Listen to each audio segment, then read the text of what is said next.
Power. It's an awesome word, and it can be an ominous word. So it's awesome or ominous, be good or bad, depending on the context, depending on what we're talking about. It's been used throughout history. The old kings were said to be all-powerful. Gods were said to be all-powerful, are, in some people's minds, said to be all-powerful. There have been movements throughout history circling around power to the people, black empowerment, white empowerment, Eskimo empowerment, Indian empowerment. You got superpowers.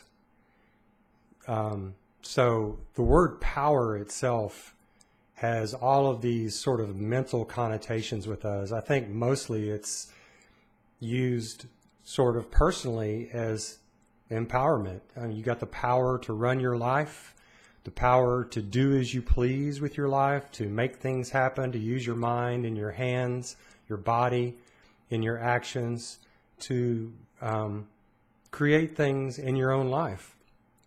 So the one thing I want to do today is delineate between good power and bad power, to talk about which one of those, what they are, which ones are what.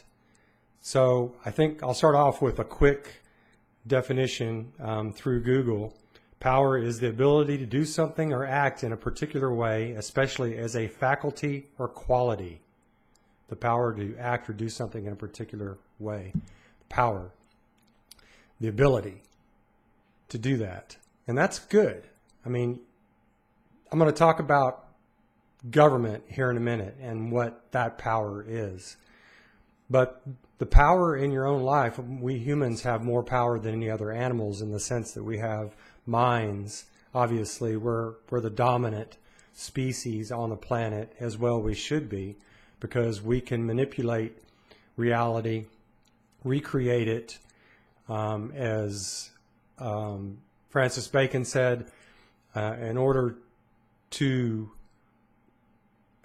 create great things in reality, you have to first obey reality, and we understand, which means we understand reality's laws. We know how to obey its laws, to actually work within those laws and make a greater reality for ourselves. People can use their own power in a good way or bad way, as we all know. I mean, some people become drug addicts, others just become lazy, others lie to their friends and family, and that's obviously a bad use of power. But in each of those situations, the friends and family have their own power. They can just choose to not be around that person. So that person's bad use of power doesn't affect anybody in the long term, as long as those other people are in charge of their own power. They have a choice to execute their power and get away from those bad people. And so the power within individuals for their own body, their own property, and their own money, as long as it stays within that, it's not bad for anybody else in the long term. There may be a little short-term thing where you're like, okay, I have to get away from this person. But in the long term, you can get away from them. So that power doesn't affect your life in the long term. So our power is over all of those things, and one of those powers that we have is to defend ourselves.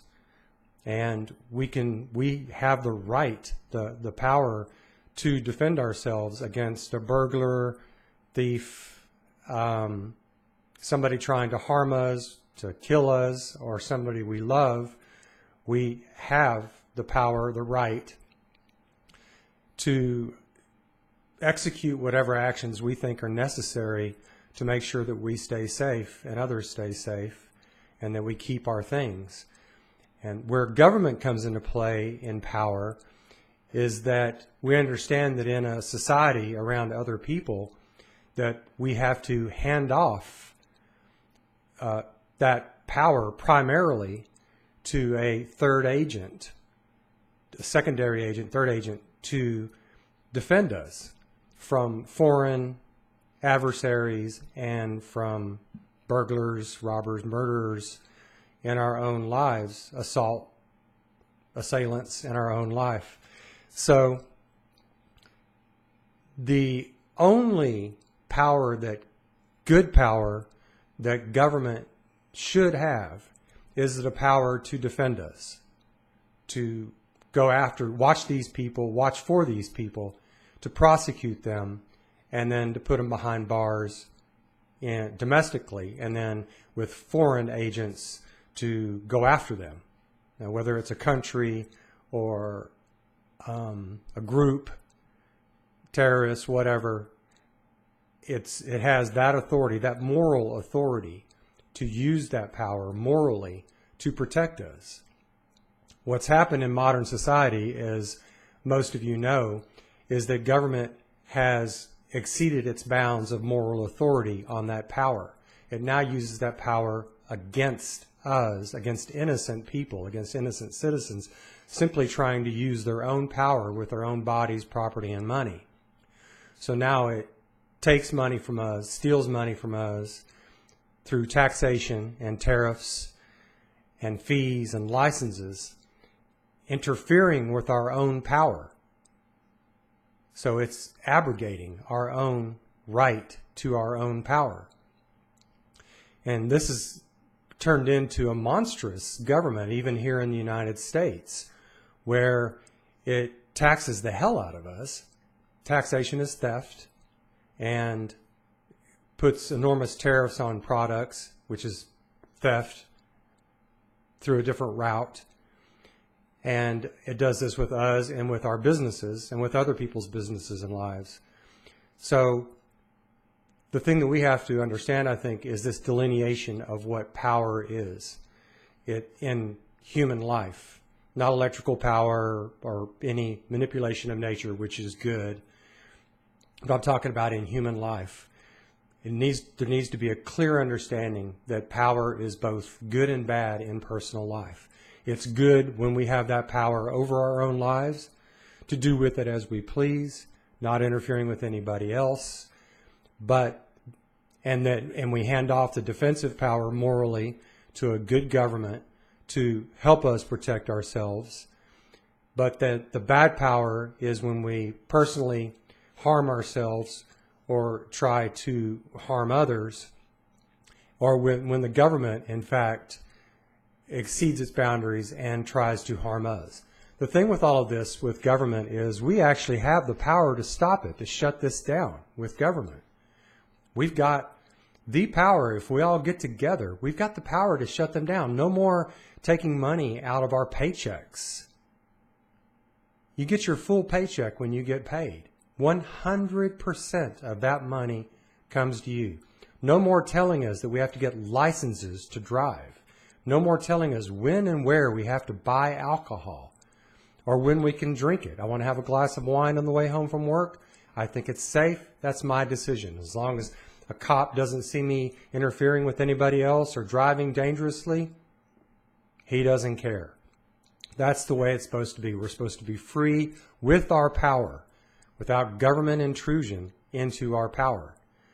And the government understands this and doesn't exceed its own power, its own moral power to defend us. That's its only thing it has in its mind. Politicians, bureaucrats, the deep state should be a good state and not very deep. It should be a shallow state. The shallow state should be there simply to protect our power and use its power only against people or countries attempting to violate this whole axiom on power. So we need to get together. We need to get together and stop this. We need to go tell other people. Have them watch this. Tell them you have your power and you should keep all of your power, all of your money, all of your actions should be yours and yours alone in your life, over your body, inside your body, outside your body, with all of your stuff. We need to get together and tell other people that we need to all bond and talk about this and make sure that we have politicians who want to come into power just to execute the proper power, to understand what individual rights are, our rights to our bodies, our property, and our money. Get a new constitution that states this, states that individuals have rights. People who own businesses have rights to all of that, to their power to act as they please. Now let's do that. Let's get together and let's make this happen. Thanks a lot.